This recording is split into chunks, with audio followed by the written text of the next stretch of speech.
Salam əziz tələbələr, mən Nigar Rzayeva və bugünkü videoda sizinlə birlikdə esse yazarkən diqqət etməli olduğumuz 5 məqam haqqında danışacağıq. Elə isə gəlin vaxt itirmədən başlayaq. İlk məqam anlaşıqlı və aydın strukturun istifadə olunmasıdır.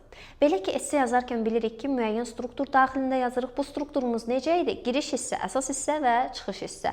Bu üç hissəni elə yazmalıyıq ki, onlar arasında müəyyən bir əlaqə olsun, amma onlar bir-biri ilə tam əlaqəli olmasın. Yəni ki, giriş, əsas və çıxış hissə bir-birindən rahatlıqla ayırt edilə bilsin. Giriş hissə nədir? Esse başlayır, sən esse haqqında oxucuya fikir verirsən, məlumat verirsən ki, bəs bu essedə biz filan şey haqqında danışacağıq. İkinci hissəmiz əsas hissədir. Artıq burada essenin şərtində qoyulan mövzunu ortaya qoyursan və onu müzakirə edirsən, onun haqqında məlumatları, fikirləri bildirirsən. Həmçinin nümunələrdən istifadə edirsən, hansı ki, bu da essenin dadı duzudur.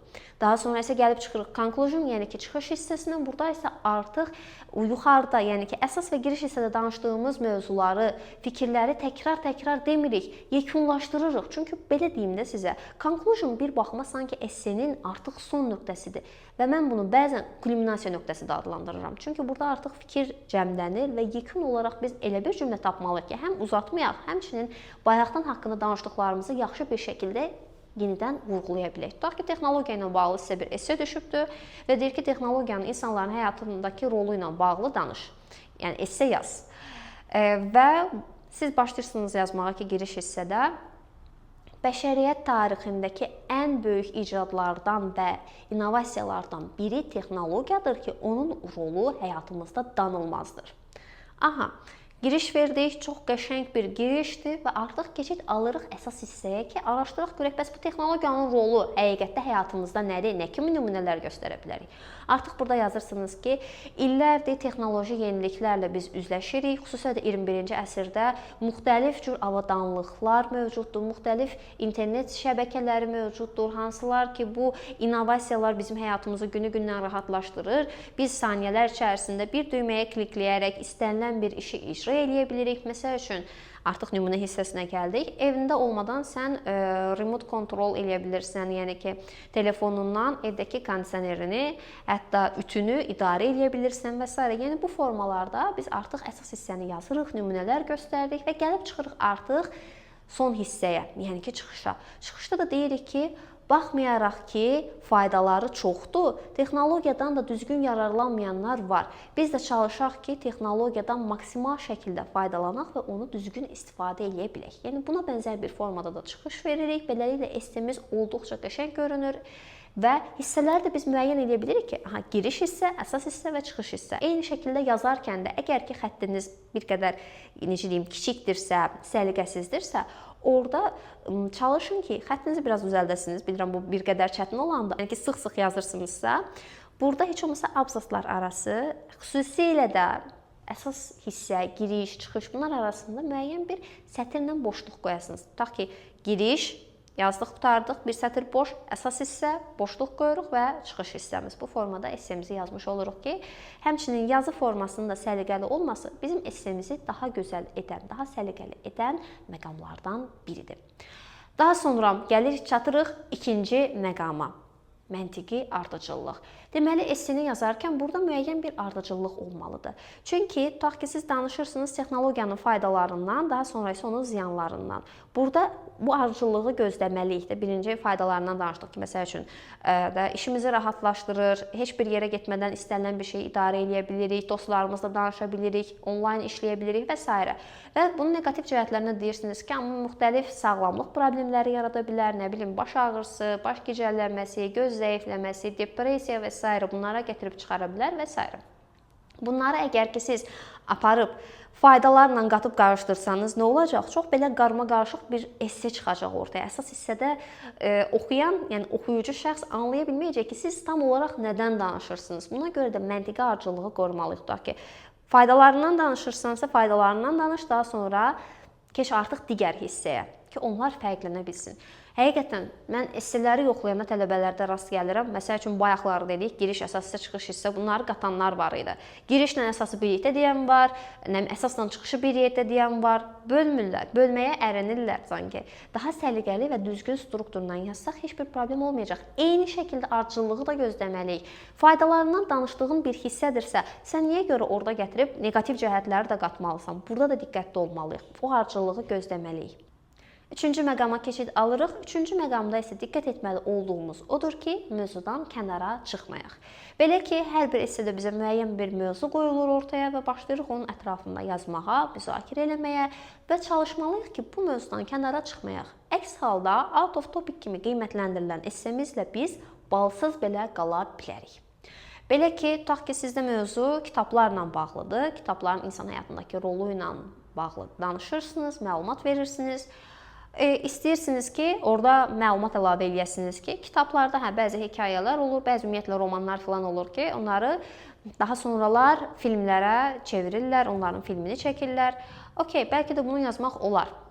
Hansısa bir essedə bəlkə əlaqəsi olar. Amma ki, siz belə bir keçid vermədən birbaşa kitablardan gəlib ümumiyyətlə əlaqəsiz bir formada kinolardan danışsanız ki, günümüz kinoları çox populyardır, onlar müxtəlif mükafatlar alırlar, filan aktyorlar çəkilir, filan kəs də burada oynayıb. Yəni bu formada əlaqəsiz bir şey olarsa, bu bizim balsız qalmamıza səbəb olacaq. Və yaxud da ki, esse yazırsınız, məktəb forması ilə bağlıdır. Siz o essedə gəlib məktəb formasının məcburi və yaxud da ki, azad seçimlə olması ilə bağlı esse qalıb qıraqda öz uşaqlıq illərinizdə geydiyiniz məktəb formanızdan danışsanız, bu da bir baxma essenin out of topic-ə gelib çıxmağına səbəb olacaq. Esseni yazarkən biz əsas hissədə çalışırıq ki, şəxsi fikirlərimiz, şəxsi məlumatlarımız istifadə olunmasın, real faktlara əsaslanaq. Bu olduqca əsas məqamlardan biridir. Ümid edirəm ki, siz də esselərinizi yazarkən bundan sonra diqqət edərsiniz. Növbəti məqam isə nümunələrdən istifadə etmək olacaq. Essenizi yazarkən dediyim kimi əsas hissədə o əsas hissənin dadı duzu olan, ona yaraşıq verən bir məqam da odur ki, biz real həyat nümunələrindən, faktlardan istifadə eləyirik. Burada real həyat nümunələri deyərkən gedib qonşu Sənubər xaladan və yaxud da ki, öz başınıza gələn hadisədən yazmırsınız. Yəni ki, müəyyən qədər hər kəs tərəfindən bilinən faktlar. Məsəl üçün, Finlandiyanın təhsil sistemi ilə bağlı bir fakt verə bilərsiniz və yaxud da ki, iqlim dəyişkənliyinin nə kimi ziyanları var bunun haqqında oradan bir nümunə verə bilərsiniz. Bu formada nümunələrin olması əladır və sizin essenizə həqiqətən də yaxşı mənada kömək edir. Və bu nümunələri verəndə necə yazırdıq bilirsiniz də. For example, for one thing, one clear example is, such as və s. Bu formada biz nümunələri yaza bilirik, onları tanıda bilirik. Həmçinin nümunəni də yazarkən kör-körənə yazmırıq. Buna da diqqət edin. Nümunəni yazmamışdan əvvəlki cümləmiz həmişə müəyyən qədər o nümunə ilə əlaqəli olmalıdır. Mütləq şəkildə. Ki, məsəl üçün, təhsillə bağlı danışırsan, düzdürmü? Finlandiyanın təhsil sistemindən deyəcəksən ki, orada azad geyim seçimi var və bu da müəyyən töhfələr verir və ondan əvvəlki cümlədə müəyyən qədər deməlisən ki, bəzi inkişaf etmiş ölkələr bu sistemdən istifadə edirlər və bundan faydalanırlar. Artıq bunu oxuyan oxucuda belə bir şey yaranacaq ki, ayda görən hansı ölkələrdən danışır və sən artıq orada müəyyən bir gətirib şey qoyacaqsan nümunə. Bu artıq oxucuda çox gözəl bir əhval-ruhiyyə yaradacaq. Deyəcək ki, yazıb və onu təsdiqləyəcək bir fakt da var. Bu həqiqətən də essedə çox mühüm məqamlardan biridir. Və beləliklə sonuncu məqama keçid alırıq. 5-ci məqam dil və üslub. Dil və üslub nəyə görə önəmlidir? Belə nəzərdə tutun ki, artıq magistratura imtahanına tələbə girirsə, o ən azından, yəni yaş baxımından bakalavr 4-cü kursdur və ali təhsilini bitirmək üzrədir. Ali təhsilini bitirmək üzrə olan tələbə artıq müəyyən qədər akademik yazı bacarıqlarına malik olmalıdır. Onun yazdığı cümlələr, onun yazdığı esselər məktəbi tələbənin yazdığı esselərdən fərqlənməlidir. Yəni ki, burada qısa-qısa cümlələr yazmaq bizə heç də yaxşı hesab olunmayacaq. Tutaq ki, yazdığınız cümlələr I like flowers, flowers are red, red flowers are beautiful. Bu formada yazdığımız cümlələr qəşəng görünməyəcək. Amma desəniz ki, I like red flowers because they are very beautiful and charming. İndi ən sadə, ən primitiv nümunəni sizə dedim. Biri var 3 cümlə və halında belə hissə deyirsiniz. Bir də var ki, müəyyən qədər birləşdirirsiniz, uzadırsınız ki, bu essenizi artıq daha qəşəng eləyən faktorlardan biridir. Daha sonra esse yazarkən nəyə fikir verməliyik? Mən dəfələrlə, yəni yüzlərlə esse yoxlamışam son bir həftə ərzində və buna əsaslanaraq sizə deyə bilərəm ki, bəzi tələbələr esselərində elə yazırlar ki, sanki oturmusan, çayxanadasan və qarşındakı insanla danışırsan. Deyir ki, tutaq ki də texnologiya ilə bağlı essedir. Əgər ki, sən texnologiyanı düzgün istifadə eləsən, çox şey qazana bilərsən, amma ki, düzgün istifadə eləməsən, bu səndə baş ağrısı yaradacaq, nə bilim, yorğunluq, yuxusuzluq və s. Ona görə özünə istirahət verməlisən, az istifadə eləməlisən. Yəni ki, sanki sənlə müraciət eləyib danışır. Bu formada biz esseni yaza bilmərik. Əslində, bunu belə fikir olaraq yaxşıdır, amma sən onu o formada deyə bilməzsən. Deyərsən ki, texnologiyadan da düzgün istifadə olunmalıdır. Əks halda o insanlarda müxtəlif problemlərə gətirib çıxarda bilər. Yəni bilirsiniz necədir? Sanki nəyisə nəql eləyirik, bir hekayəni oxuyuruq, kimlənsə danışmırıq, söhbətləşmirik. Buna mütləq şəkildə fikir verin. Həmçinin bir problemi də vurğulamaq istəyirəm ki, bəzi esselərdə oxuyanda mən rastlaşmışam. Elə formada yazıblar ki, esseni sanki ailə məişət mövzusunda bir televiziya verilişini izləyirəm. Həqiqətən, tutaq ki, genderlə bağlı bizim bir essemiz olmuşdu keçən həftə və qadın-kişi bərabərliyindən bəhs eləyirdi bu esse.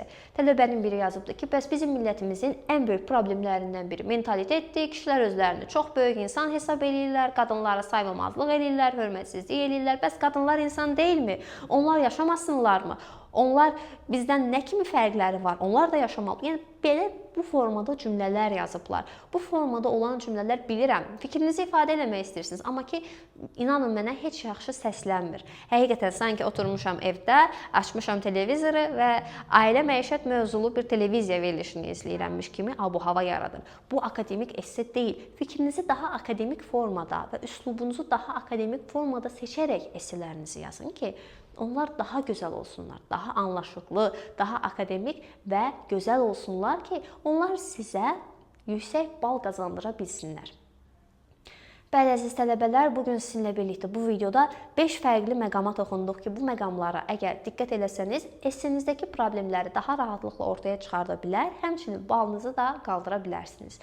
Ümid edirəm ki, sizlər üçün faydalı oldu. Bir sonraki videolarda görüşmək üzərə, sağ olun.